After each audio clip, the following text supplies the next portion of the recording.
ভিক্ষুকের ঘুমে ব্যাঘাত, মাতালের চোখ উপড়ে নিল ভিক্ষুক, গণপিটুনিতে নিহত ভিক্ষুক।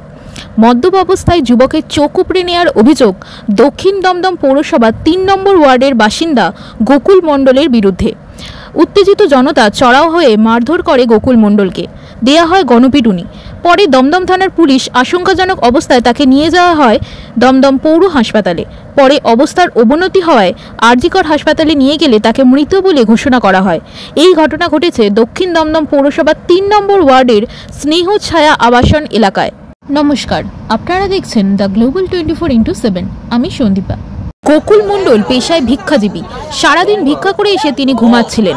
সকালবেলা তার দরজার সামনে প্রদীপ সরকার ওরফে বিল্লা নামে বছর 40-এর এক যুবক মদ্যপ অবস্থায় চেঁচামেচি করলে গোকুলের ঘুম ভেঙে যায়। দরজা খুলে বিল্লাকে দেখে গোকুল ঝাঁপিয়ে পড়ে এবং বুকের ওপর চেপে বসে। বিল্লার আর্তনাদ শুনে আশেপাশের লোক ছুটে এলে গোকুল তাকে বলপূর্বক ঘরের ভিতর ঢুকিয়ে নিয়ে যায় এবং তার চোখ উপড়ে ফেলে। এরপরে উত্তেজিত জনতা গোকুলের বাড়িতে চড়াও হয়। শুরু হয় গণপিটুনি। দমদম থানার পুলিশ এসে আশঙ্কাজনক অবস্থায় তাকে প্রথমে দমদম পৌর হাসপাতালে, ওপরে আরজিকর হাসপাতালে নিয়ে যায়। সেখানেই তাকে মৃত বলে ঘোষণা করে ডাক্তাররা। পাশাপাশি মদ্যপ যুবক প্রদীপ সরকার আশঙ্কাজনক অবস্থায় একটি বেসরকারি হাসপাতালে চিকিৎসাধীন রয়েছেন।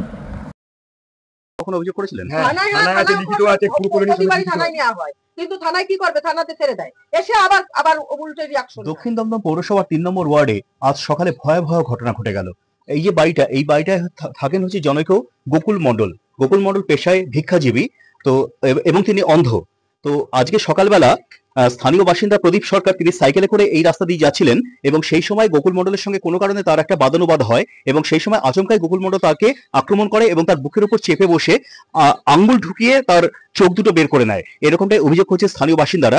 আমরা দেখতে পাচ্ছি এই যে ঘরটা, দেখো জানলাটা ভাঙা রয়েছে, এই ঘরের মধ্যে তাকে টেনে নিয়ে গিয়ে ঘরের ভেতরে তাকে মারা হয় এই প্রদীপ সরকারকে। প্রদীপ সরকারের ডাকনাম হচ্ছে বিল্লা। তো সেই বিল্লা কিন্তু এলাকায় মোটামুটি ভদ্র ছেলে বলেই পরিচিত এবং কখনো কারোর সঙ্গে কোনো বিবাদে জড়ায়নি। অপরদিকে গোকুল মণ্ডলের বিরুদ্ধে কিন্তু ভুরি ভুরি অভিযোগ এলাকাবাসীর। বিভিন্ন সময় সে বিভিন্নভাবে মানুষকে হেনস্থা করেছে, আক্রমণ করেছে, এমনকি বাচ্চাদেরও সে ছাড়তো না, এমনটাই অভিযোগ। এবং যখন এই ঘটনা ঘটে তখন কিন্তু পাড়ার লোক প্রচন্ড আক্রোশ নিয়ে সেই গোকুল মণ্ডলের উপর ঝাঁপিয়ে পড়ে এবং তাকে গণপিটুনি দেওয়া হয়। এবং গণপিটুনির ফলশ্রুতিতে প্রথমে তাকে আশঙ্কাজনক অবস্থায় স্থানীয় মিউনিসিপালিটি হাসপাতালে নিয়ে যাওয়া হয় এবং সেখানে যখন অবস্থার অবনতি ঘটে তাকে আরজিকর হাসপাতালে নিয়ে গেলে সেখানে তাকে মৃত বলে ঘোষণা করা হয়। এলাকায় কিন্তু যথেষ্ট আতঙ্ক এবং উত্তেজনা রয়েছে এবং স্থানীয় বাসিন্দারা চাইছেন যে এই ঘটনার একটা উপযুক্ত তদন্ত হোক এবং যদিও গোকুল মণ্ডল মারা গেছে, কিন্তু যে ছেলেটির চোখ নষ্ট করে দেওয়া হলো তার পরিবারকে যাতে ভালোভাবে বাঁচতে পারে, কারণ তার হয়তো কর্মক্ষমতা চলে যেতে পারে এমনটা আশঙ্কা করছেন অনেক এলাকাবাসী। তো সে বিষয়ে তারা প্রশাসনের কাছে আবেদন জানাচ্ছেন। Shantanu Bandyopadhyay, NK TV, Dumdum.